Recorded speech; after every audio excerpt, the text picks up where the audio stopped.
There are people who grow quieter the moment the world grows louder. People who look calm on the outside, yet inside, every voice, every movement, every vibration feels like a storm brushing against their skin. In crowded places, most people see noise, life, and energy, but some feel something else entirely. A tightening in the chest, a shift in their breathing, a strange awareness of every sound and every stranger. It isn't fear of people. It isn't weakness. It's a mind that notices too much, too deeply, too quickly. And for them, a crowded place isn't a location, it's an emotional landscape. Layers of pressure, unspoken expectations, unfiltered energy. This documentary explores that inner world, the quiet psychology behind those who walk away from the noise, not because they can't handle it, but because they feel too much of it. Number 1. The moment awareness begins. There is a specific moment, subtle, almost invisible, when a person who avoids crowded places begins to feel the shift inside their body. It doesn't happen suddenly. It doesn't arrive with dramatic fear. It slips in quietly, like a soft warning carried by the air. It begins with awareness, before a crowd is even visible. Something inside them wakes up an internal observer that becomes sharper, more alert, more conscious of space, noise, and possibility. For most people, entering a busy place is simple. You walk in, you adjust, you carry on. But for someone with heightened emotional and sensory awareness, the experience is different. Their mind starts preparing long before the environment demands it. They notice how their breathing changes, how their shoulders rise without permission, how their thoughts begin arranging themselves into small, careful stacks. It is not fear, it is forecasting. An instinctive knowing that the world is about to get louder, closer, heavier dot when they step toward a busy street, a mall, a market, a classroom, or even a family gathering. They feel the texture of the environment before they touch it. Noise, movement, and proximity aren't just background elements. They are stimuli the mind must interpret all at once. And for a sensitive system, all at once is a lot. People often imagine avoidance as running away, but in truth, it is tuning in. The sensitive mind picks up vibrations others filter out. Footsteps, shifting expressions, overlapping conversations, unpredictable energy. Their nervous system begins scanning, listening, preparing for the inevitable flood of information. Most people walk into a crowded place and simply see people. But those who avoid crowded spaces see more. They see the emotional charge behind interactions. They sense tension between strangers. They hear tones, not just words. They feel the pressure of expectation, even when no one is looking at them. This awareness becomes a weight, not overwhelming, but dense, and the body reacts first. A quiet tightening, a subtle breath held too long, a step that slows down without reason, a gentle pulling inward, as if the mind is folding itself into a smaller shape. Some describe it as being on display, even when no one is paying attention. Some feel like the noise is happening inside them, not around them. Some simply sense that they're losing access to their own internal quiet. Whatever the form, the pattern is the same. The world grows louder, and their inner world tries to shrink to balance it. This is the moment when the desire to step away grows stronger. Not because they dislike people, but because they find it hard to stay themselves around too many of them at once. There is also a subtle emotional truth behind the discomfort. Crowded places blur the boundaries between one person's energy and another's. A sensitive mind doesn't separate those boundaries easily. They absorb moods, tones, micro-expressions, and emotional undercurrents like a sponge. And after a while, they can't tell which feelings are theirs and which belong to the room. Awareness becomes a burden. A burden becomes a signal, and the signal becomes avoidance. But avoidance, in its essence, is not rejection of the world. It is preservation of the self. For some, the shifting awareness feels like anxiety. For others, it feels like overstimulation. For many, it feels simply like too much. Too much sound, too much closeness, too much unpredictability, too much effort to remain calm while processing everything at once, and so they step back, or slow down, or stay quiet, or choose the corner of the room instead of the center, not because they are hiding, but because they are searching for a place where their senses can settle. The moment awareness begins is the beginning of the story. It is the point where the world grows bigger and their inner space becomes smaller. It is the moment they begin negotiating between external chaos and internal peace. And in that negotiation, avoidance is not the first choice. It is the last available refuge when everything becomes louder than their own thoughts. Number 2. The roots beneath sensitivity. Sensitivity does not appear suddenly in adulthood. It grows quietly, shaped by experiences the person may not even remember clearly. Long before someone avoids crowded places, long before their body tightens at the sound of overlapping voices, something in their early world was teaching their nervous system how to survive. Every sensitive adult was once a child who noticed more than they could explain. Maybe they grew up in a house where emotions were unpredictable, where silence could crack at any moment, where footsteps carried meanings, where the tension in a room was louder than anything people said. When a child learns to scan their environment for emotional signs, that scanning does not disappear. It matures. It becomes instinct. It becomes the background program running silently in their mind. For others, the roots lie in overstimulation. Too many people, too many expectations, too many eyes watching, too many voices speaking at once. Children who feel overwhelmed in busy spaces rarely grow out of it. Instead, they learn to manage it. They memorize the safest corners, the quietest exits, the invisible ways to pull their attention inward. Some grew up feeling responsible for the emotional climate of their home. The peacemakers, the quiet ones, the children who observed before they spoke, those who adjusted themselves to avoid conflict or criticism. When a child becomes too aware of others, they eventually struggle to stay centered in themselves. Other roots form in environments that were chaotic or crowded, not emotionally, but physically. A noisy household, many siblings, constant activity, lack of personal space. A child's nervous system develops according to what it experiences most often. For some, too much happening becomes a threat. The body learns to conserve energy by turning inward, withdrawing from stimulation instead of engaging with it. And then there are those who experienced social pressure. Early on, classrooms where they felt watched, gatherings where they felt judged, relatives who demanded interaction even when they felt drained.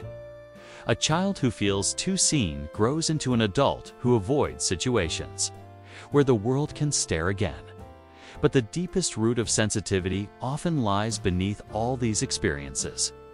A nervous system that was built differently from the start. Some people are simply wired with a higher emotional and sensory bandwidth. They feel things intensely. They notice subtleties others never catch. They process information deeply, not quickly. They take in more than their nervous system can release. This is not a flaw. It is a trait, one that science often refers to as sensory processing sensitivity. A sensitive nervous system is like a finely tuned instrument. It captures every note, not just the melody, the hums, the distortions, the emotional vibrations beneath every social interaction. And while this makes them intuitive and empathetic, it also makes crowds exhausting. But sensitivity can also come from another place. A lack of emotional safety during the years when the brain was learning what safety means. If early life taught someone that unpredictability is dangerous, then crowded spaces become symbols of unpredictability. Many people, many emotions, many unknowns, many possibilities. And the mind that once learned to protect itself by withdrawing simply repeats the strategy. The roots can also form through subtle trauma, not dramatic events, but repeated experiences of overwhelm, embarrassment, overstimulation, or feeling misunderstood. Trauma does not always leave loud scars. Sometimes it leaves quiet avoidances, and then there are roots that grow from temperament. Some children are born reflective, observant, slow to warm up. They don't jump into activities. They stare first, think first, feel first. As adults, the world often calls this introversion, but the truth is deeper.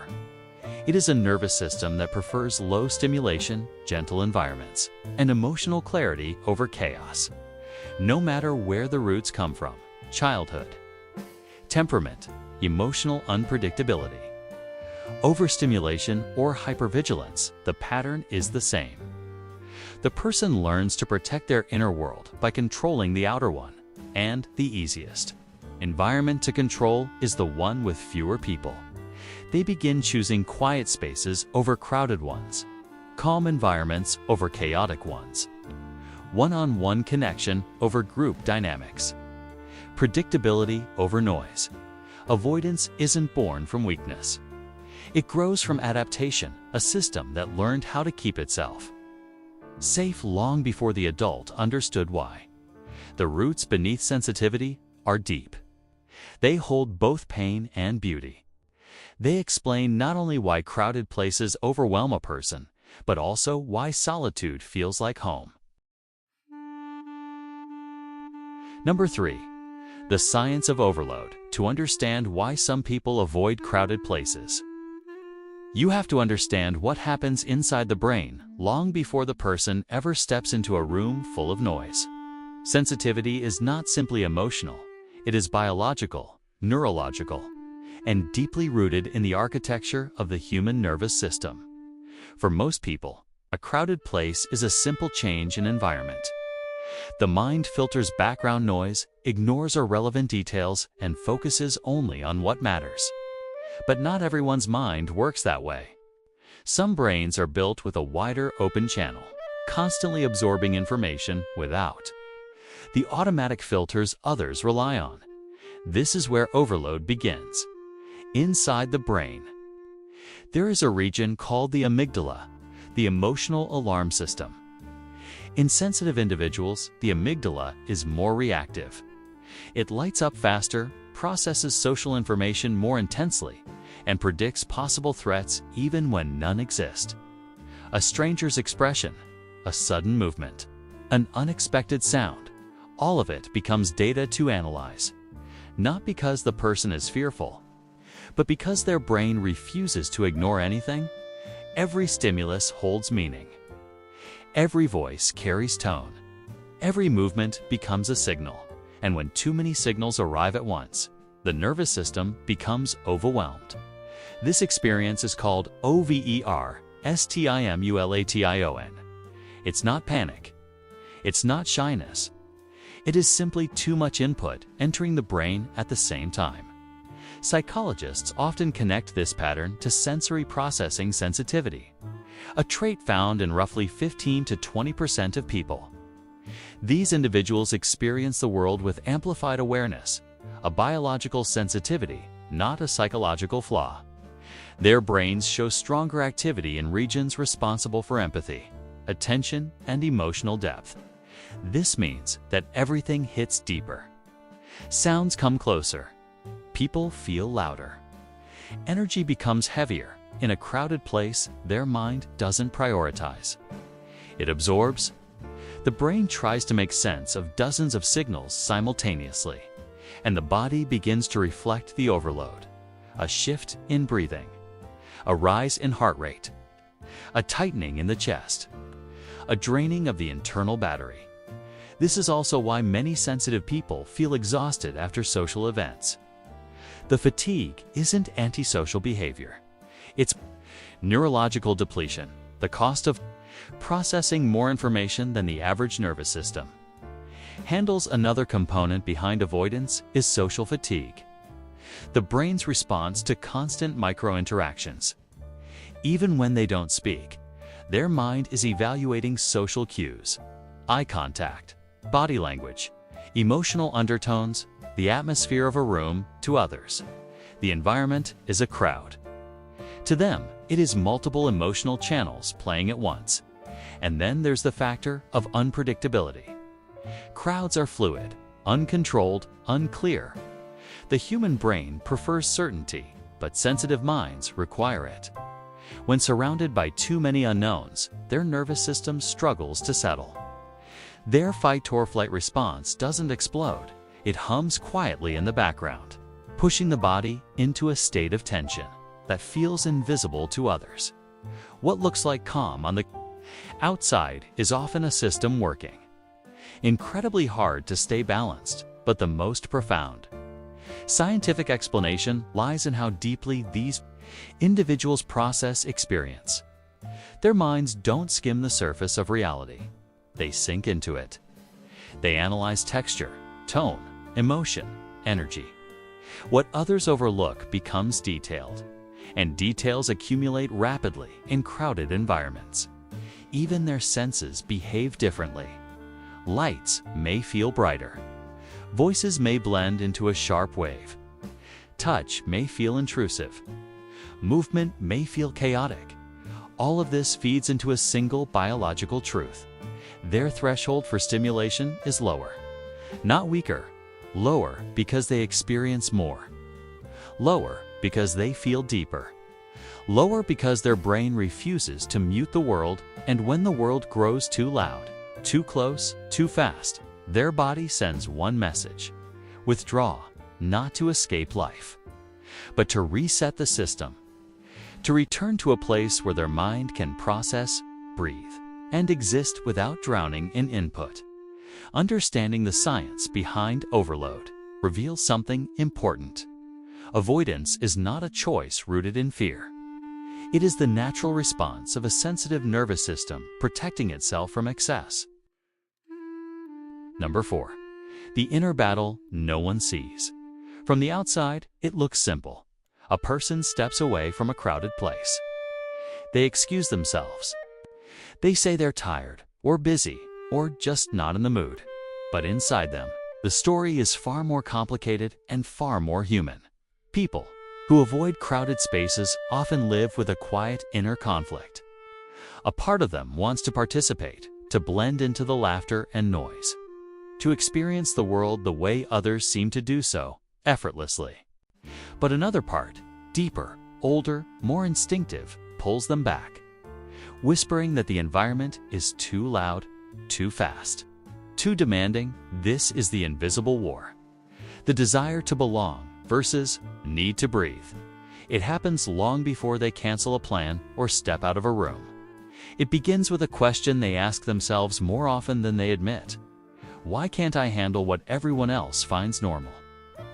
This question creates a subtle shame. Not dramatic, not overwhelming, but present enough to sting. They feel the tension between wanting connection and protecting their internal space. And this tension can make them feel misunderstood, even around people they love, because the world rarely sees the invisible effort behind their decisions. Most people don't know how much mental negotiation happens before they say no. How they rehearse excuses that sound socially acceptable. How they calculate the emotional cost of attending a gathering. How they wonder if others will think they're distant, cold, uninterested, or rude. Inside them, the resistance isn't against people, it's against the exhaustion that follows. Crowded places demand a kind of energy sensitive individuals don't always have. It isn't physical energy, it's emotional bandwidth to stay present, to respond, to mask discomfort, to process too many cues at once. This inner strain often leads to masking, behaving as if everything is fine when everything inside is tightening. They smile, they nod, they participate, but their nervous system is working overtime, translating the chaos into something manageable. And while they look composed, the cost is heavy. Many sensitive people leave social gatherings not just tired, but drained to the bone as if their inner battery has been quietly siphoned off by every conversation, every sound, every unpredictable moment. This depletion only deepens the inner conflict. They ask themselves, am I overreacting? Why can't I push through? What is wrong with me? But nothing is wrong with them. They simply feel more still. The internal resistance builds because the world rewards extroversion, confidence, and constant interaction. Society assumes that connection must happen in groups, in noise, in motion. And when someone prefers quiet spaces or one-on-one moments, they are quietly labeled as difficult, boring, or overly sensitive. These subtle judgments create pressure.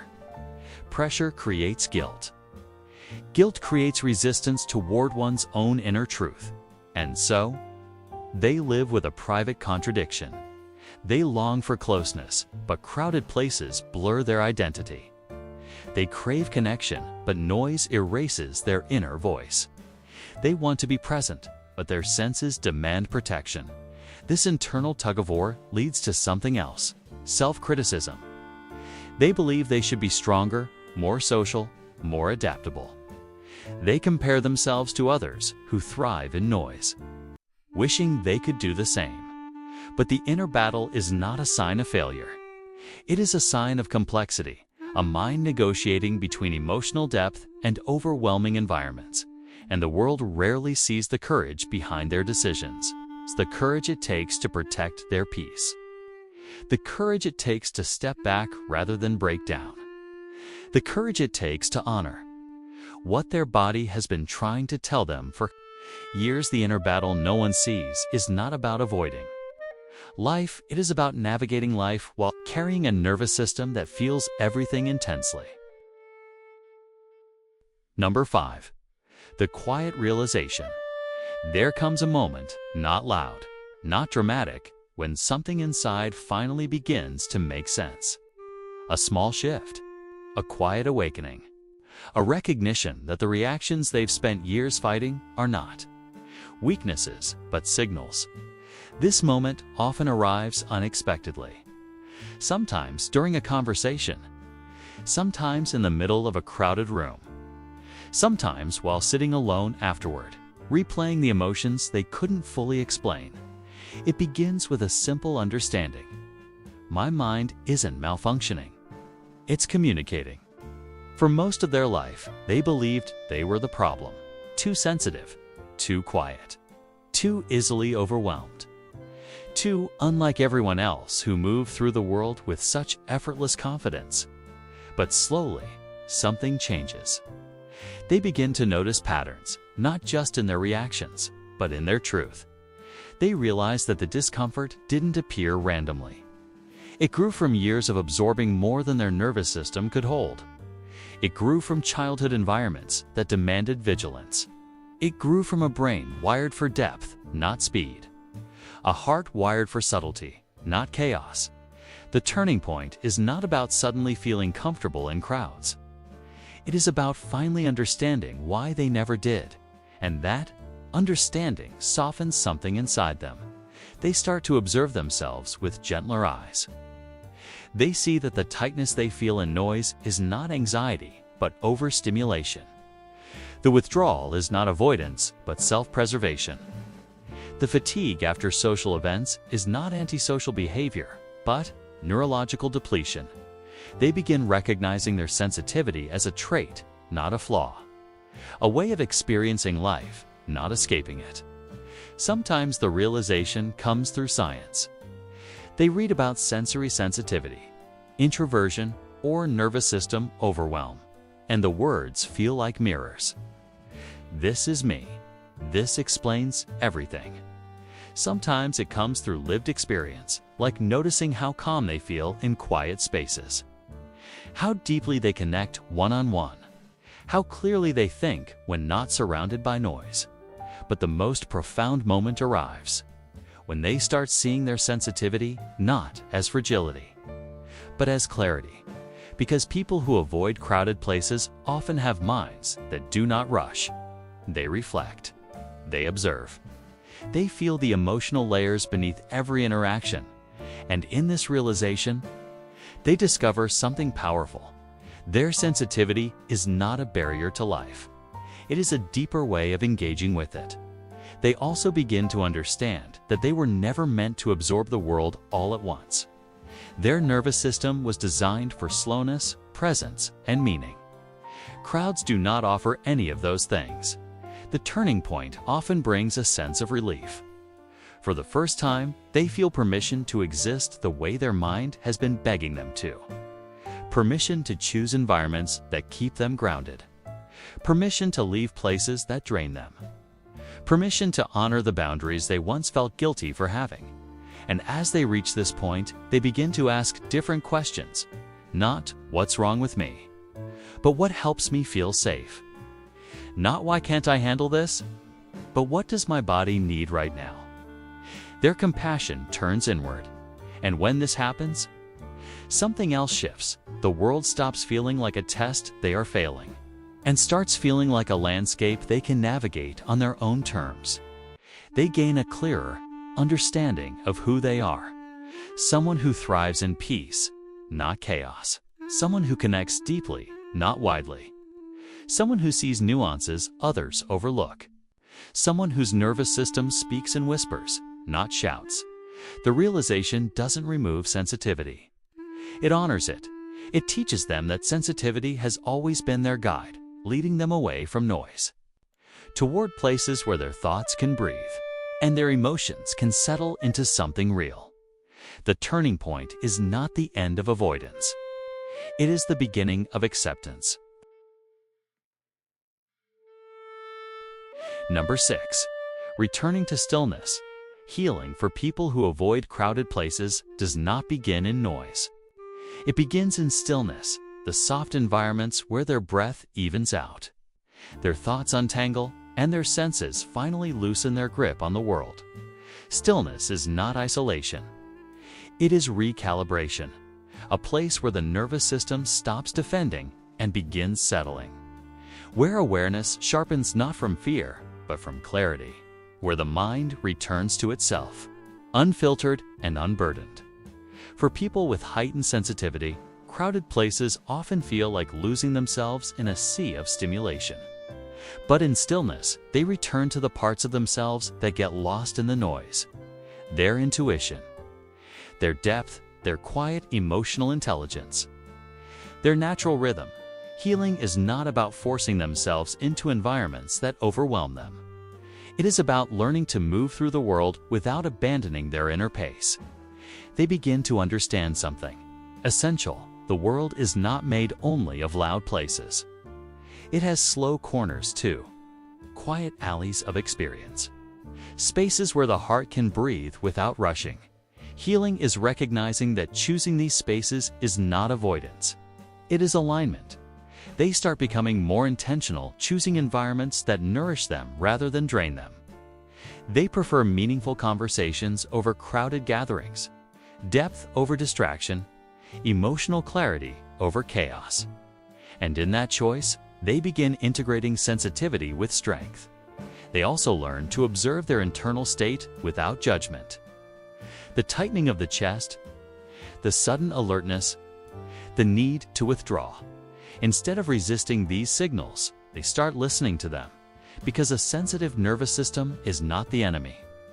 It is a compass pointing toward what feels safe, balanced, human. The healing journey also teaches them that connection does not require noise. Some of the most profound relationships grow in quiet spaces, shared walks, slow conversations. Gentle presence. They discover that people who truly value them do not need them to be loud. These people understand their rhythm. They speak softly. They do not insist that connection must happen in crowds. Slowly, a person begins to reshape their identity around truth instead of expectation. They stop apologizing for stepping out of crowded places. They stop feeling guilty for needing space. They stop believing that sensitivity is something to fix, and they begin embracing the truth. Their nervous system simply prefers honesty over overwhelm. In this acceptance, their world becomes softer. They allow themselves to leave overstimulating environments without shame. They build routines that protect their energy. They create atmospheres where their mind can breathe. Sometimes healing looks like choosing a quiet cafe over a busy one. Sometimes it looks like saying no to a gathering before exhaustion sets in. Sometimes it looks like returning home early, not because they failed to socialize, but because their body asked for rest. Healing is not dramatic. It is subtle, steady, deeply personal. It is the moment they realize they no longer need to justify their sensitivity. They no longer need to push themselves into environments that violate their emotional pace. They no longer confuse overstimulation with inadequacy. They allow themselves to be human in the way. Their body understands best, slowly, deeply, softly. And with this acceptance comes a certain peace, a peace that does not depend on silence alone, but on honoring the inner space they carry with them everywhere. They discover that stillness is not a place they escape to. It is a state they learn to return to again and again until it becomes home. In this return, avoidance transforms into wisdom. Sensitivity becomes grounding, and crowded places lose their power to define them because they now understand something simple and profound.